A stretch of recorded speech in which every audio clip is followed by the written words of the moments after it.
have seen my interview with Jason Silva that happened at AFES Bali. Now what we want to do is go behind the scenes just for you guys to ask Jason some deeper questions and to have our mind blown with the mind of Jason Silva.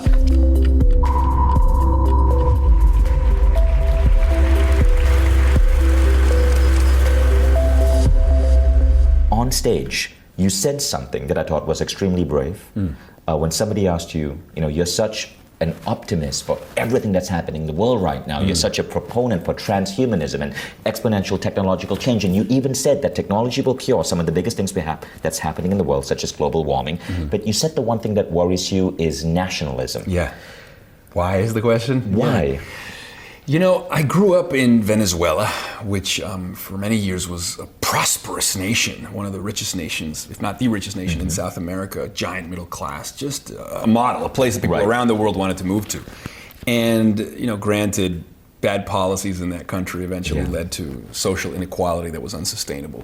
And then Hugo Chavez got elected, feeding on the frustration of the people as a kind of Robin Hoodian figure that would take from the rich and give to the poor. But his fervor, his rhetoric, the vitriol was that kind of hyper nationalism, and this kind of like screw the world and like screw building bridges, and it's all about like us and what we're gonna do, and we're a sovereign nation and we don't care about anybody else. And it was just like, it was ugly and it was angry, and it has like crippled Venezuela. And he's dead now, and his successor is even worse. Maduro is even worse. Maduro is even worse, and the hyperinflation and the if people think that there was poor people or suffering in Venezuela before, like now people are starving. You know what I mean? Like now people can't get medicine. The situation is unsustainably horrible, and it carries the signature nationalist. Now I see where that came from. Yeah. I knew you were Venezuelan American. Somehow I never made that connection. Right? Now I lived that directly. I was like literally finishing high school so when he got just elected. two questions over there, because this is a fascinating topic. Fox News said, I just was watching this thing on Fox News. Fox News said, if you can really call it news, that it wasn't nationalism, it was socialism, and Bernie Sanders is going to get us there. Your thoughts? Well, I think the problem is that these terms get hijacked for particular agendas. Right. I think if you look at the model in Cuba, that is a totalitarian regime that curtails the press and holds people down and has like secret Gestapo police if you dissent in any way, and they call that like a socialist revolution. And Hugo Chavez totally took that from Castro, and we're like the socialist revolution. But that's very different than like the socialist capitalist democracies like the Netherlands or Scandinavia. Exactly. I personally think that the Netherlands is one of the most successful countries in the world. I spent so much time in Amsterdam, and I love that they are highly egalitarian, but also highly educated, that they have complete freedom of the press, and that they have rule of law, and that they have a capitalist engine. But then, people pay their taxes, free education, free health care of the highest order. Perfect. That's what I wanted to bring up, right? Because a lot of Americans confuse socialism with social democracy. Socialism, derived from communism, which is Venezuela, which is Cuba, is fucking horrible. My wife's family grew up in Soviet Russia. We had family members murdered by the Soviets, land taken away. Fucking horrible. But Estonia today, which is where my wife's family is from, as in Denmark, as in Norway, have some of the highest standards of living in the world, and that is social democracy. Excellent. But now I get that nationalism thing. Yeah, definitely. Now let's get on to a more positive note. Sure. Being a wonder junkie. Now, you describe yourself as a wonder junkie. Explain to us what this is and what can we learn from that. So I'm a big fan of Carl Sagan, the famous astronomer, and he used to contemplate space and time on a scale just shy of the infinite, and there was poetry in his contemplation. You could tell that the guy was drunk on awe. The way that he articulated both the sublime mystery of the cosmos and our desire to understand such a mystery resonated with me to no end. One of my favorite films growing up was Contact, and that was a Robert Zemeckis film based on a novel that Carl Sagan wrote called Contact. So he was the original novelist behind what I think is one of the best science fiction stories of all time. And in the novel, he was describing the Ellie Arroway character, who Jodie Foster played in the film. And he described her as a wonder junkie when trying to capture the essence of that fire in the belly, that faint disquiet, that insatiable curiosity with which she probed at the infinity of the cosmos. Like when she looked at the stars, when she contemplated space and time, it agitated her soul. You know, there was this ecstatic question asking. And he referred to as a wonder junkie, which is a strong word, right? Because you think of a junkie, you think of a heroin addict. But so essentially he was saying, well, that's kind of what it is. It's like you're addicted the way a heroin addict is addicted to heroin, but you're addicted to wonder. And I mean, that spoke to me so much that I felt like finally somebody gets me. You know, right. I found myself reflected in that phrase. And there's another phrase that speaks directly to that thirst as well. It's a line by F. Scott Fitzgerald that I might have referenced in my speech. F. Scott Fitzgerald this was from an essay called The Death of Awe in the Age of Awesome. and so the author was, Henry Weismeyer, was quoting F. Scott Fitzgerald from a line where he was describing Dutch sailors discovering the New World for the first time. So this notion of seeing the fresh green breast of a new world. And the line was, man must have held his breath, compelled into an aesthetic contemplation he neither understood nor desired, face to face, perhaps for the last time in history, with something commensurate to his capacity for wonder. Wow. And so it's like something commensurate to his capacity for wonder, because jadedness or cynicism, what Michael Pollan calls the been there's and seen that's of the adult mind, that assumption that we've seen it all before, that nothing really impresses us, that we don't really have to engage with anything because we know what that is, so we can dispense with what's happening and leapfrog to the conclusion. Been there, done that, so to speak, which is such a contemporary thing these days. He says that comes from a lack of an experiential jolt that thrusts you back into the mystery again, you know, that you can have an experience where you're cracked open that is finally commensurate with your capacity for wonder. And one of my demons, I think, is that I'm terrified of becoming jaded. Mm-hmm. You know, for me, like existential despair is to think that, okay, that's all there is, and there's nothing else, and there's no more awe, and there's just resignation. And so I'm addicted to, I think, novelty. I'm addicted to new experiences, to new ideas, you know, to new forms of understanding, and I work really hard to seek out experiences that are commensurate to my capacity for wonder, because it's very big. That seems like a really remarkable way to live life. Now, doesn't that though get you in situations where you're freaking frustrated because there isn't enough wonder happening in your life? Doesn't it make it hard to settle in one city or stick to one job or one relationship? Yes.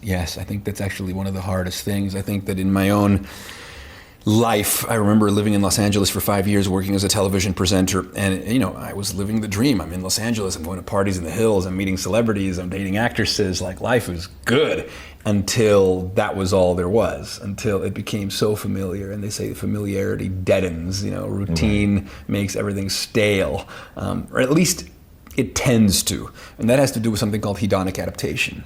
So things that give us pleasure eventually don't give us as much pleasure. It's why people who do cocaine report never being able to get the same high they got the first time. I wouldn't know, I've never done cocaine, but this notion of hedonic adaptation speaks to me very much, because I think it can happen in every context. Things that give pleasure just don't give as much pleasure once you adapt to them, once you normalize to them. And so you have to shake things up in your own life. Now, not all of us are lucky enough to travel the world, you know, to be exposed to different people, but you can be exposed to different books.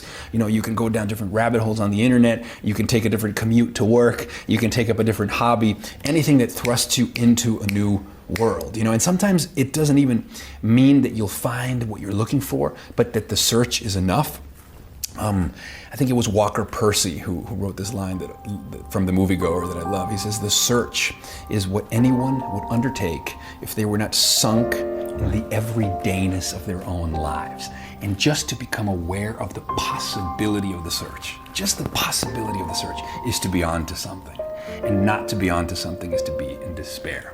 So, I mean, I'm sure that resonates with you too, because sometimes it's just the possibility. Right. Like, what's beyond that corner? You know, what's over there? Who am I going to meet tomorrow? What new email is going to come in? You know, and organizing my life so that surprises consistently arrive has been very important to me. That's amazing. And it puts you in this perpetual state of joy and gratitude, and it's a beautiful way just to live. To live live the questions and to be constantly seeking, you know. So I want to talk about states of flow, right? You and I are big fans of Stephen Kotler and Jamie Wise, and we have mutual friends, and you spoke about flow a lot when you were on stage. Yeah. What is this state of consciousness to you? Yeah. So the father of flow, so to speak, is a guy called Csikszentmihalyi. Most people can't pronounce his name, but Kotler taught me the pronunciation. So Csikszentmihalyi wrote a book called Beyond Boredom and Anxiety.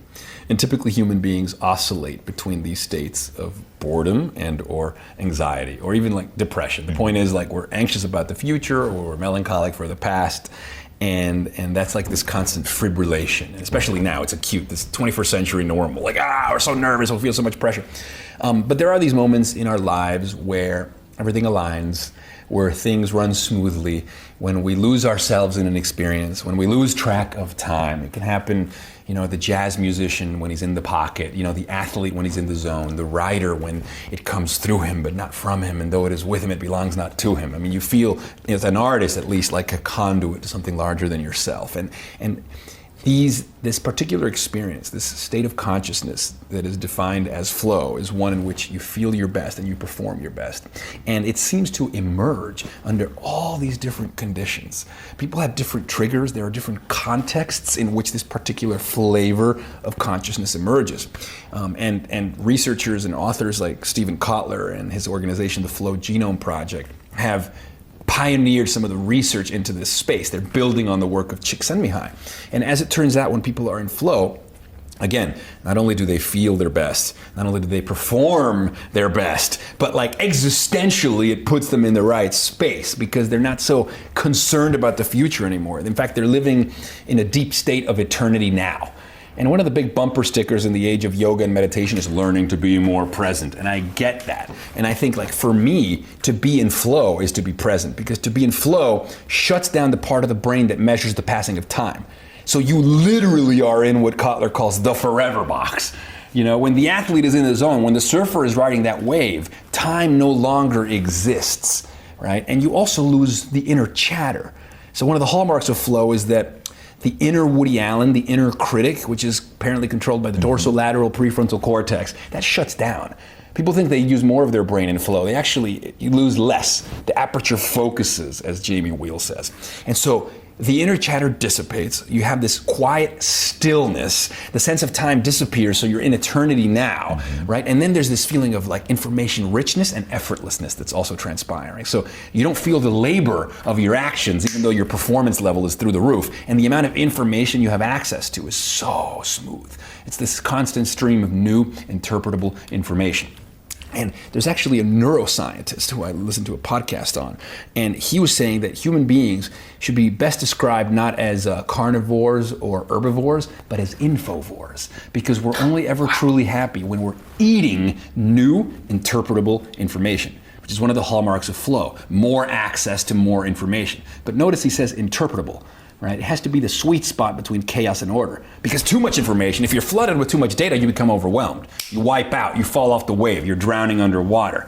But if you have too little information, the water's flat, you're bored, and your mind starts ruminating about the future or the past. But perfect flow is the perfect wave, and it toes the line between chaos and order. It's access to new, interpretable information. And that's where we are our happiest, because we are infovores. Damn. I can't believe that entire nugget of knowledge just streamed out of you. Thanks, bro. I'm sure you've got asked this question like 100 times. Yeah, I think. Or was that just your brain connecting in the way Jason Silva's brain connects? So I've done some research on trying to explain what happens to me when I get wrapped up in explaining ideas. And first of all, what I've learned is I'm an associational thinker. So I learned by association, you know. And there's a line by a guy called Isaiah Berlin called "To understand is to perceive patterns." So connecting the dots and associational thinking, for me at least, is how I wrap my head around things. And what typically happens is, and this is probably because for me flow is, again, toeing the line between chaos and order. So flow is the intersection between discipline and surrender. So like too much discipline is oppressive and too much surrender is chaotic. When both are tensely balanced, you're in flow. And so I would say that for me, these ideas, they're coming at me, right? And the discipline part, the urge to explain, the urge to language, the urge to encapsulate is the part of me that's a control freak, is the part of me that's highly disciplined, that wants to make order out of chaos. But the part that invites exposure to new ideas, the part that avoids dogma, the part that is willing to question everything I thought I knew, the part that invites disorder is me bringing a little bit of cognitive disinhibition, because that's where all the new information comes in from. And so it's both, I know a lot of people that tell me, Jason, just let go all the time, just surrender. But if I just surrender, I wouldn't have the camera with me in the moment where the ideas are coming through. Obviously I'm getting out of my head for all this inspiration to happen, but I'm also highly disciplined. The camera's charged, the camera's there, I'm with the right person, and when the download is happening, it's like hit record on that. And I sense that you do something very similar. I've noticed you in flow. I've noticed the way you run the conference, but I also see the machinations behind the scenes that are so highly disciplined. Even the fact that during this conversation, you still have the wherewithal to be like, don't forget about that camera. So I think that we're actually very similar. Right. And what I appreciate about what you just said, which is so beautiful, and I wish I'd explained it as well as you just did. I was recently on Impact Theory with Tom Bilyeu, right? And Tom He's and a friend. I got into a debate. I love Tom. Yeah. And the debate was Tom is a proponent of hard work. I'm a proponent of flow, right? And we were debating as friends, is it hard work or is it flow? And I was talking about Michael Singer's ideas of surrender, and you just worded it perfectly. It is the midpoint between discipline and surrender. 100%. Now, you would love this Venn diagram that my friend made. My friend makes these T-shirts from the Imaginary Foundation, and you should probably get that image and use it for some Mind Valley promotion. The t-shirt you were wearing on stage? So the one I was wearing is science and art, and it's a Venn diagram, and they intersect in wonder. With wonder. Science, wonder, art. And what is this other? So he has this other Venn one diagram? that's discipline, surrender, and they overlap in flow. Oh, amazing. Beautiful amazing. Venn diagram. Yeah. So when I interviewed Stephen Kotler, in Peter Diamandis' book Bold, Peter Diamandis tries to take Kotler's list and dissect it into 13 different triggers of flow. Okay. Right? Now, when I interviewed Stephen Kotler, he gave me 5 triggers. And it seems that the number of triggers of flow or ways to get into flow are constantly adapting and changing. And there's sometimes disagreement among different people. Sure. How do you personally get in flow? So one of the most consistent triggers for me is novelty. So literally, I grew up in Venezuela. I went to an international school, so my friends were from all over the world. So I was constantly exposed to people from different customs, people who spoke different languages, people from different backgrounds. And it made me interested in finding both commonality between us, but also celebrating our quirky and alien differences, like all the ways in which we were not the same. And so, in a way, that was a formative privilege for me, that I was exposed to novelty in terms of how people thought, how people acted, the cultures they belonged to. I used to do a lot of extreme sports growing up. Not too extreme, but my dad was really into motocross. So you have novelty, access to novelty puts me into flow. Flow follows focus. So novel experiences, of course, you focus on them because they're new. When an environment is familiar, you're only going to notice what doesn't fit, the new piece of information. So novelty does it because flow follows focus. Extreme sports like motocross or anything that has a little bit of risk also focuses. You have no choice. You're deeply embodied in the activity because if you don't, you're going to fall off the bike, Flow follows focus. So I would say for me, novelty and a little bit of risk. Now the risk doesn't just mean physical. It can be cognitive, intellectual, aesthetic, sometimes getting on stage. That is a high stakes game. You're responsible for delivering content to 500 or 1,000 people, and you better know your stuff. People feel adrenaline before going on stage. People fear public speaking more than anything in the world, but I think it's because they're misinterpreting what's happening. You feel adrenaline because that's your body preparing you for ultimate performance. And people call adrenaline fear. But if you just reframe it and you're like, no, that's your talent. That's like your body preparing you for action, for performance, So yeah, anything that raises the stakes, anything that throws me into novelty. And I guess this is related to novelty, aesthetically relevant experiences. So movie watching is a huge flow inducer for me. Now, I'm somebody who has often an active mind, and sometimes I get a little bit of bandwidth anxiety where I have trouble deciding what's the thing that deserves my attention the most in a particular moment, because I want to pay attention to the thing that is the most important thing for me to pay attention to. Like, I really want to be judicious in where I place my attention. And I think what I like about good cinema is that it's like trusting a good restaurateur, and a good chef. I'm in your hands. Right. For me, the experience of submitting to the work of a great director is like I'm going to sit in the dark and I'm submitting completely. I'm literally resigning myself and I'm in his hands. It's a trust fall, and that also gives me flow. And people who love control, like I do, people who are highly disciplined, need to make sure that they have access to experiences in which they can do trust falls. I think that because I have this relationship between discipline and surrender, and when they meet, I'm in flow. But I still have a predisposition more towards discipline and overthinking and planning and wanting to plan and wanting to control things. And that has served me well as long as I find safe outlets for surrender. So bring in all the discipline, all the preparation up until the moment in which it's time to let go. Right? Perfection is not just about control, it's also about letting go. But it's not just about letting go either. You know what I mean? It is towing that line. And something that's really interesting was this study that was published, I think, by the folks at Imperial College of London on the relationship between mental health and the entropic states of the brain. Mm-hmm. So, and we can get into this if you like, but now there's this whole thing happening where we're having an epidemic of mental distress. Anxiety and depression are going through the roof. Incidences of suicide are really high. And one of these things that this article was saying is that the diseases of depression and anxiety stem from a brain that has become overly ordered, like too ordered. So if you think of the ego as the organizing autobiographical mind, the organizing, the chief executive of the brain, it's like the CEO has become a dictator and a terrible tyrant, as David Foster Wallace used to describe it. And so an overly active default mode network, which is the seat of the ego in the brain, and it can be overly active either from trauma or from certain experiences that have made you like, so then you're like this, like a brain that has become too ordered is more subject to the pathologies of excessive rumination and self-consciousness that characterize depression and anxiety. It's what people that get like looping obsessive thoughts, and they get like stuck in this like wiring, And so one of the ways to treat these illnesses, in sort of some of the most compelling research now happening with psychedelic psychotherapy and so on, has been described as an experience that shakes the snow globe. So if you have these grooves that have like gotten so cemented in your brain, and you have these looping patterns in your thinking and obsessive thinking and the rumination of anxiety,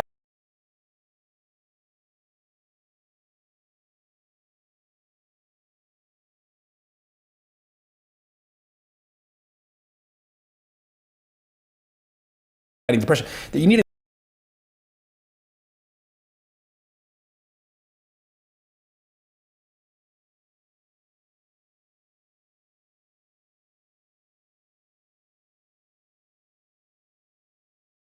the experience that shakes the snow globe, so that all of those like carved grooves of thought like dissolve.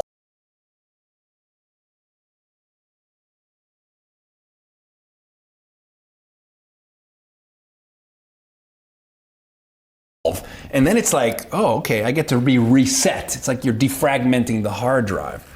And so anyway, it's interesting, this relationship between chaos and order playing out at that level. So too much order is depression and anxiety. Conversely, too much disorder are the personality disorders of bipolar, schizophrenia, and those are when the brain is too disorganized. Wow, too chaotic. That's a remarkable way of explaining it. Yeah. Now let's talk about altered states. Sure. Because Kotler speaks about that a lot. Yeah. He talks about how we live in a monophasic society. Okay. Indigenous cultures are polyphasic. And when I see you go on a Jason Silva riff, right? Or when you get on stage, even when you answer a question here, are you accessing any type of alpha, theta, I don't know type altered state? It's possible. I've definitely, the most compelling altered states experience that I have had has been mediated by cannabis, which has now been largely normalized and legalized in California. But cannabis is an interesting substance. It's been used for millennia for medicinal purposes and also for spiritual purposes. And spiritual purposes is just a stand-in word for an altered state of consciousness, something that changes the way you see the world, connects you seemingly with something larger than yourself. And so people just label that spiritual, But I'm interested in what's going on. Like, what are the mechanisms of that altered state of perception? Like, why is that happening? Flow Genome Project research that Kotler has done talks about the 4 forces of ecstasy: psychology, technology, neurobiology, and pharmacology. So psychology is having an essence of like how your brain works and how it's going to react in certain situations and what are your triggers and so on and so forth. Technology might be like, putting like a little thing attached to your brain that's reading your brain waves so you can get feedback of how your brain is acting in situations. Neurobiology is understanding like the neurotransmitters, dopamine, anandamide, norepinephrine, and the flow cycles and how these neurotransmitters metabolize and when is the optimum time for them to flood your system and so on and so forth. But the last one is pharmacology. Pharmacology, we're essentially talking about drugs. We're talking about substances that are outside that we take in and they interact with our brain chemistry, and in doing so, they change our perception of the world. And they also change how we process information. And one of the hallmarks of cannabis intoxication is that it's marvelous for associations. It's marvelous for associational thinking. And it has a rich history of being used in improvisational arts.